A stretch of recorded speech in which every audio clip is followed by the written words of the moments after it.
atau tidak ada. Kalau ada, mereka berbeda pendapat atau tidak, ya kan? Kalau ternyata berbeda pendapat, maka perlu juga melakukan isyan. Ya. Tadi di antaranya bisa mentarjih mana yang lebih kuat itu yang diberi, atau secara langsung beri ijazah sendiri di luar yang sudah ada itu.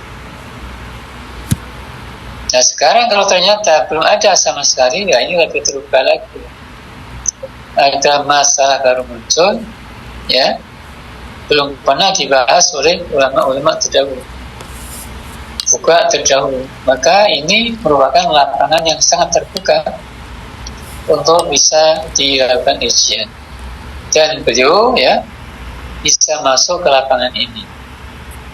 Nah inilah kelebihan beliau, ya, dibanding ulama-ulama yang lain, karena beliau, ya, menguasai fikih perbandingan, karena beliau menguasai fikih perbandingan dan usul fikih perbandingan.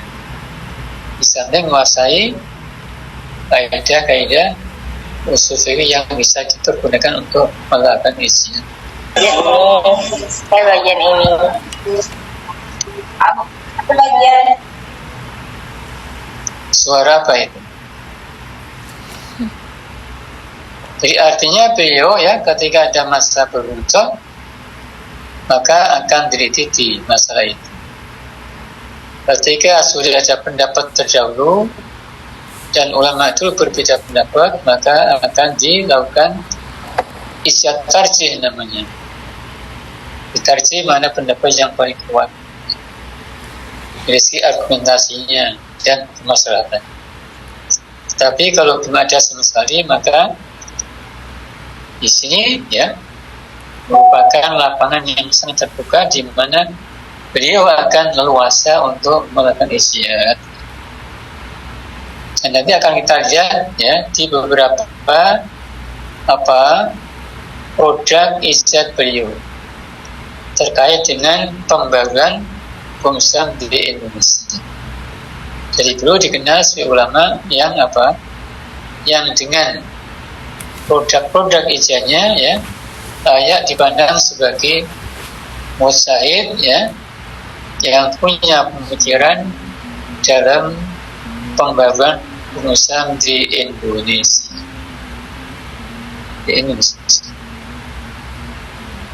Ya, kita lihat dari yang ya,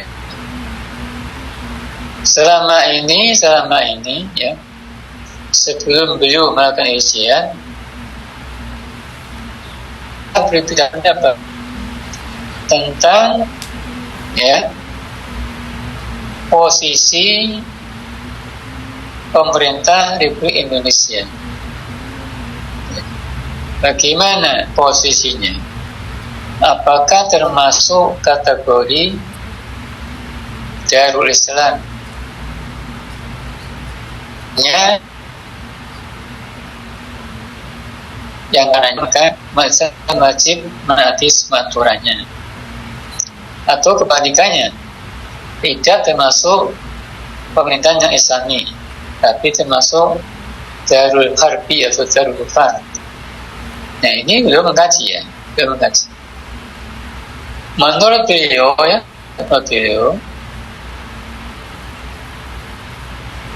pemerintahan itu dapat dikelompokkan menjadi dua. Satu namanya Darul Islam.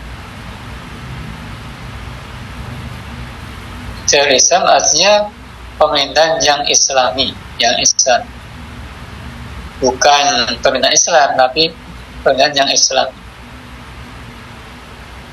Kedua, pemerintahan yang tidak Islami, Darul Kufar.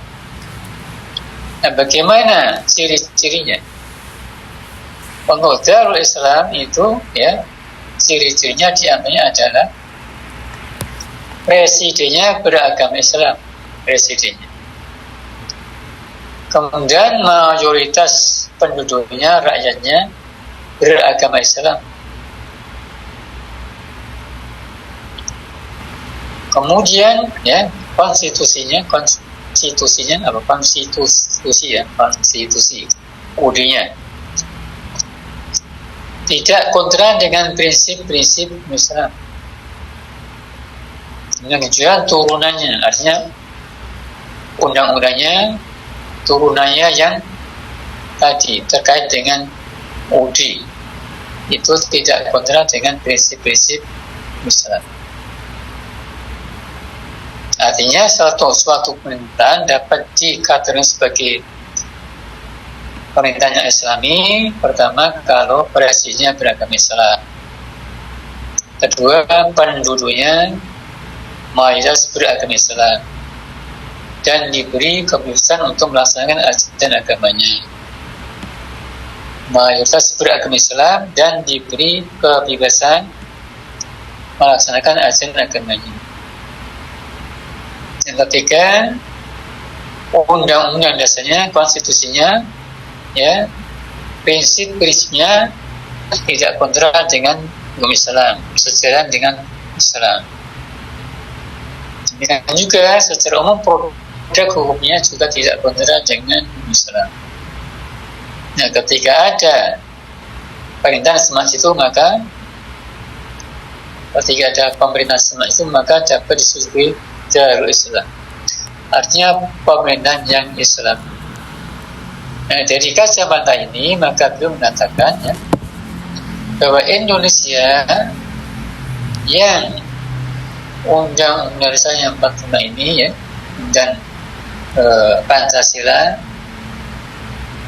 falsafahnya Pancasila, dan Undang-Undang 45 ya, kemudian Presiden beragama Islam, mayoritas beragama Islam penduduknya, dan tidak larang melaksanakan ajaran agamanya, diberi kebebasan. Kemudian sebagian besar undang-undangnya, hukumnya juga sejalan dengan prinsip-prinsip Islam. Maka beliau mengatakan bahwa Indonesia itu pemerintahnya dapat dikategorikan sebagai Darul Islam. Artinya pemerintahan yang Islami. Yang oleh karenanya maka semua masyarakat wajib ya mendukungnya, menjaganya, merawatnya, dan menaatinya. Tidak boleh brutal, kan? Diperankan oleh para ulama-ulama kita ya sejak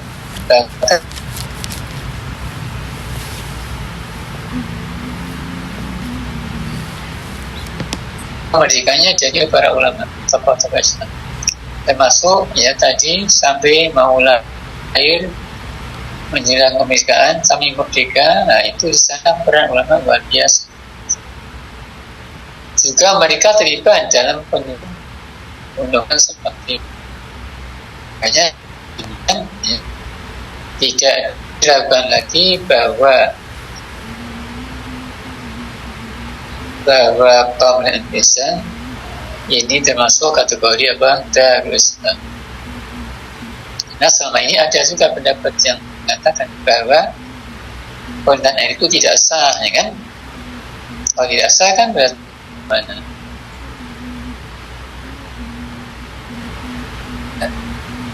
Kan? Nah, yang kedua tadi pemerintahan yang dengan Darul Kufar. Ada pemerintahan yang lebih. Kapan itu terjadi? Terjadi kalau ya kepala negaranya bukan Islam, kemudian penduduknya mayoritas beragama Islam tapi tidak diberi kebebasan agamanya, atau minoritas. Kemudian undang-undang dasarnya juga masuk negaranya. Udah banyak kontra di Islam. Nah, kalau itu maka mari Darul Kufar. Artinya pemerintahan yang tidak Islami. Kalau kita berada di pemerintahan yang tidak Islami dan kita punya kemampuan, maka kita wajib wajib tidak diwajibkan mentaati atau menaati ya perundang-undangannya, hukumnya, aturannya. Dan kita tidak ya. Ya, pandangan beliau ini ya itu sejalan dengan pandangan ulama NU yang timari pernah muktamar di situ untuk ya, tahun berapa itu lupa saya, yang menyatakan begitu juga bahwa Indonesia NKRI yang undang fasah Pancasila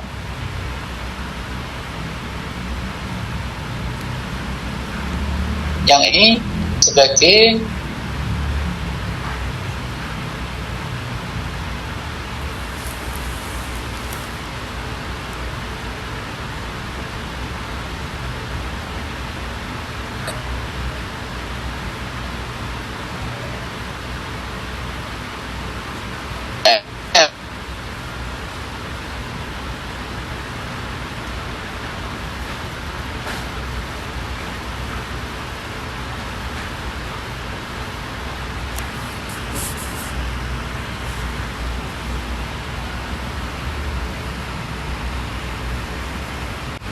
sholat wa ba'da fasad wa illam yadhur rasul wala nasad bihi wahyun. Artinya saja ditulis. Artinya suatu permintaan atau perundang-undangan itu dapat dikadarkan sebagai permintaan atau undang-undang yang Islami ya, selama hal itu lebih membawa kepada kemaslahatan dan menjauhkan masyarakat dari kerusakan. Sekalipun secara harfiah hal itu tidak dijelaskan, ditunjukkan oleh Al-Quran atau oleh hadis Nabi. Artinya begitu. Kalau ada permintaan atau ada perundang-undangan, ada aturan ya, ternyata faktanya bisa mengantarkan manusia, masyarakatnya, rakyatnya kepada kemaslahatan dan menjauhkannya dari kerusakan, sekalipun hal itu tidak didosan oleh Al-Quran secara harfiah atau oleh hadis Nabi secara harfiah, maka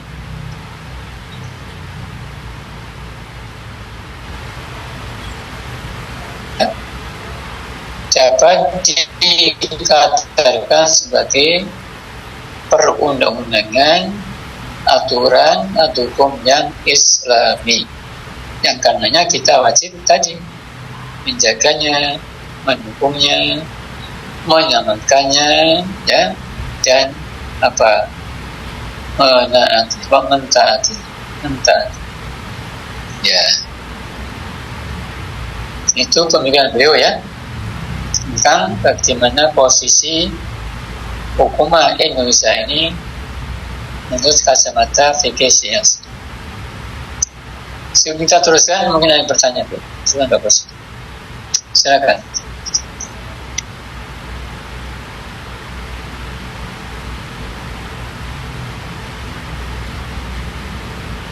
Ada yang bertanya? Mohon maaf, suaranya kadang ini ada gangguannya. Baik, kita lanjutkan ya, Jadi baik dari segi kacamata baik dari sisi perundang-undangannya, artinya itu dari segi undang-undangnya, atau dari segi falsafah negaranya, Pancasilanya, itu semua sama ya, bisa dikategorikan sebagai tadi perundang-undangan atau aturan atau hukum yang Islam, baik ya.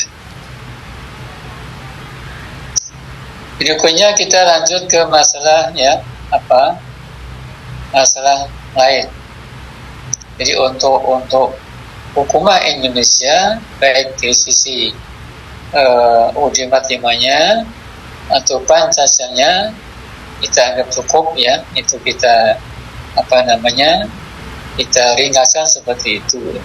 Kalau didalami, dipanjangkan tentu ya lebih lama lagi, lebih banyak lagi, tapi saya kira cukup diambil dasar-dasarnya saja. Berikutnya masalah hakim perempuan. Waktu itu ya, kira-kira tahun 70-an itu, untuk masalah hakim perempuan itu masih masih sangat-sangat jarang, hanya jarang hakim perempuan, jarang.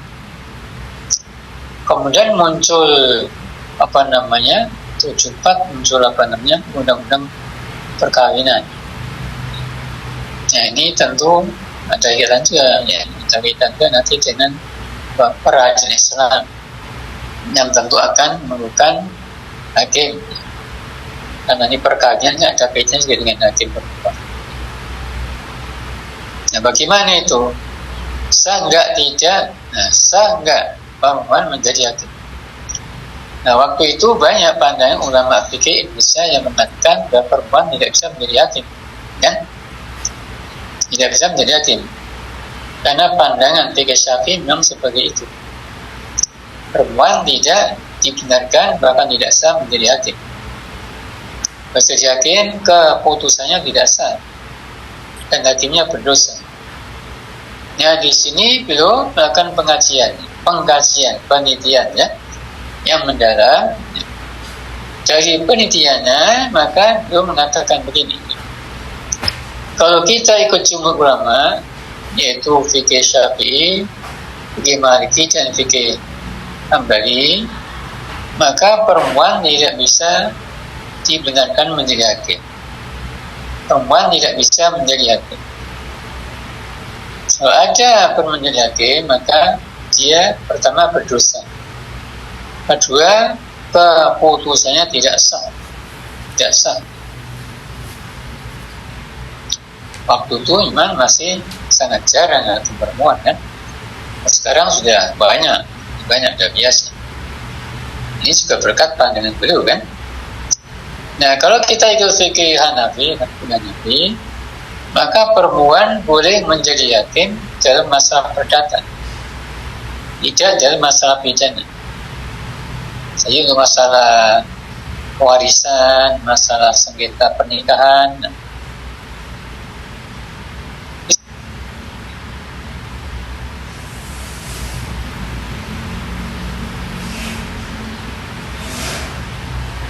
kemudian apalagi pencurian, perzinahan,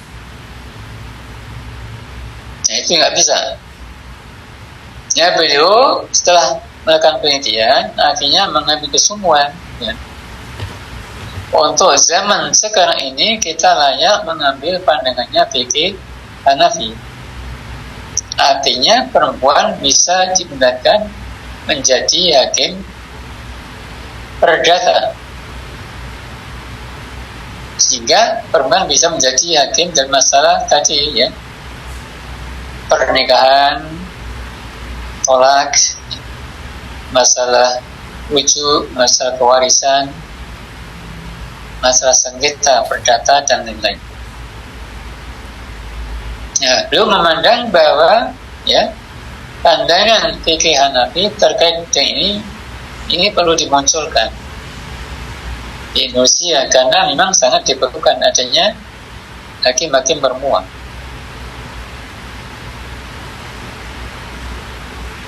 Nah, setelah ada pendapat beliau ini, tapi ini panjang ceritanya ya, tidak spontan. Maka akhirnya ya banyak lembaga peradilan yang akhirnya mengangkat hakim dari perempuan. Sekarang udah biasa, bukan saja di perdata, juga di pidana. Ya. Artinya sudah melampaui pandangan fikih Hanafi tadi. Ya. Alasan jumhur kenapa nggak boleh jadi hakim? Alasannya begini. Ada hadis Nabi yang mengatakan la yufliha qaumun walau amrum imratan. La yufliha qaumun walau amrum imratan. Sekelompok kaum atau bangsa atau masyarakat yang menyerahkan urusannya kepada perempuan itu tidak akan sukses, tidak akan berhasil. Ada bangsa, ada masyarakat, ada komunitas menyerahkan urusannya kepada perempuan itu tidak akan berhasil, la yufliha, tidak akan sukses. Nah, di sini oleh jumhur difahami sebagai apa? Sebagai hadis yang obaryun radhan insya'un ma'nan. Obaryun radhan insya'un ma'nan, artinya redaksinya itu informatif, cuma maknanya artinya itu melarang. Jadi melarang perempuan menjadi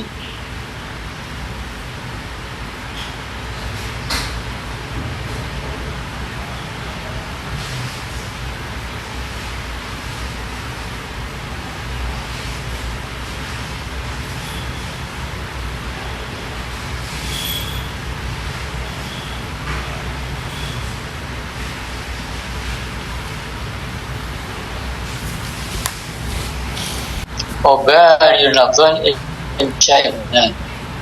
Artinya redaksinya itu informatif, cuma artinya maknanya ada melarang. Artinya melarang perempuan menjadi pemimpin. Nah, hakim itu termasuk pemimpin. Dan dia memimpin sidang kan? Nah, dengan maka menurut pandangan jumhur yaitu Maliki, Syafi'i, Hambali,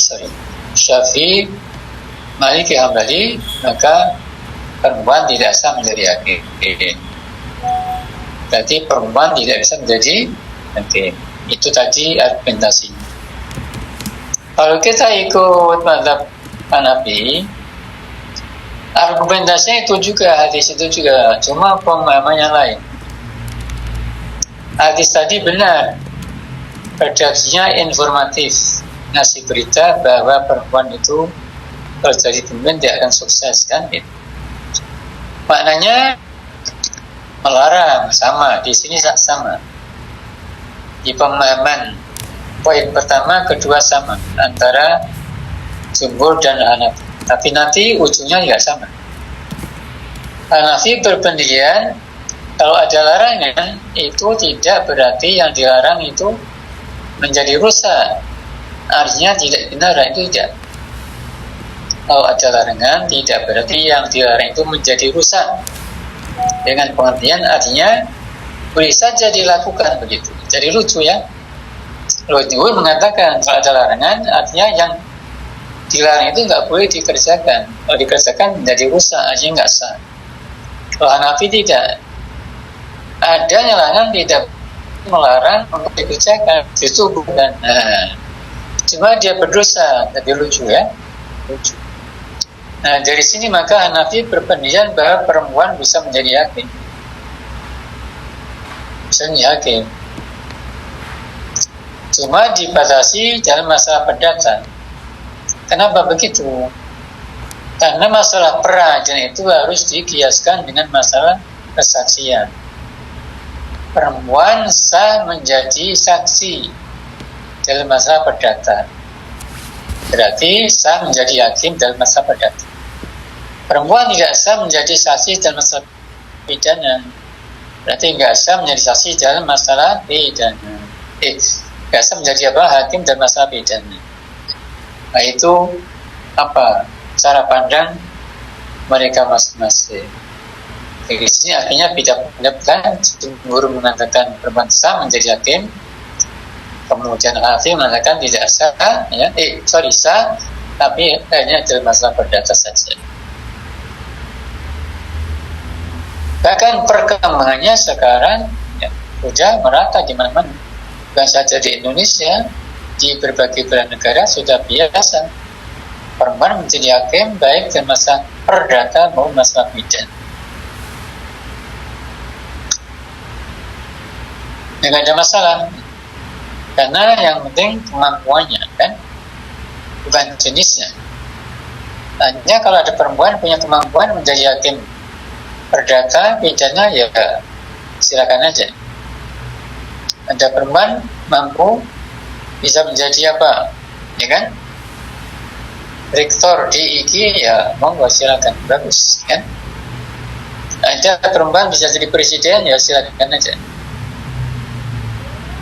Nah, kalau presiden ini memang begitu, kita ikut pandangan Imam At-Tabari ya. Kalau kita ikut pandangan jumhur, yaitu Syafi'i, Hanafi, Maliki, Hambali, perempuan ini bisa menjadi presiden, hanya laki-laki. Tapi kalau kita ikut pandangan Imam Ibnu Jarir At-Tabari, maka perempuan bisa menjadi apa? Menjadi presiden. Anda ini di kader di IGI, di Gembleng di IGI, di Pojok di IGI ya. Untuk apa? Supaya jadi pemimpin masa depan, jadi ulama dan ulama. Bukan saja menjadi pengasuh pesantren, tapi bisa Anda nanti jadi presiden, bisa menjadi wakil presiden, bisa menjadi menteri, bisa menjadi gubernur, bisa menjadi wali kota, bupati, minimal dari samad. Bagus. Kalau pejabat banyak diisi oleh perempuan IGI yang hafidhah, yang orangnya bagus, luar biasa Indonesia.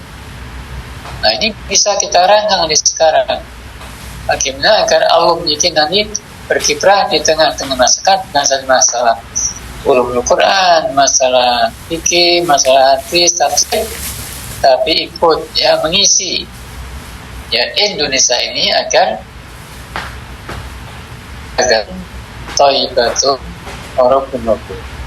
Sekarang ini rusak karena pimpinannya rusak, isinya rusak, ya kan?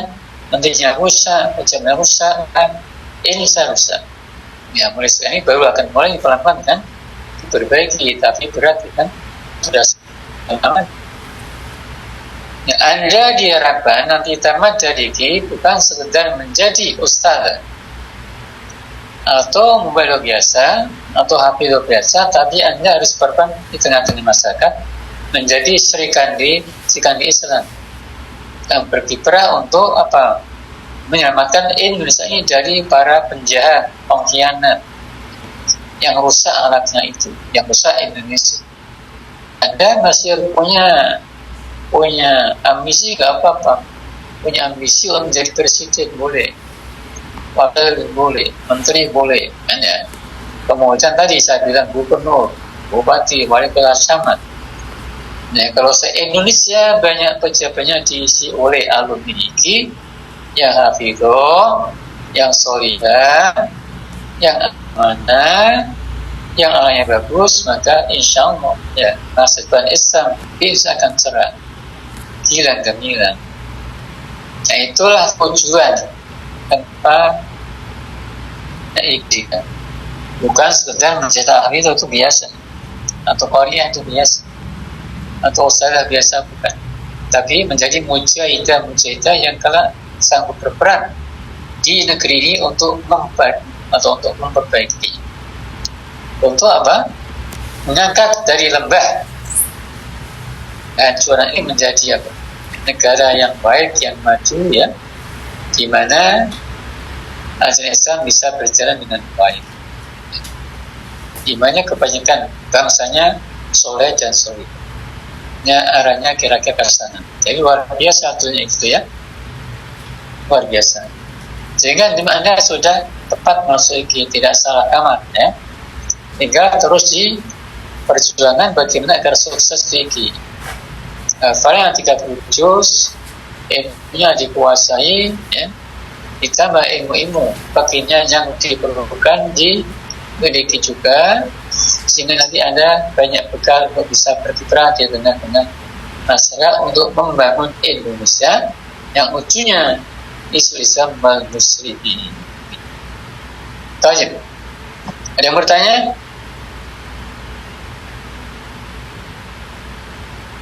Ya.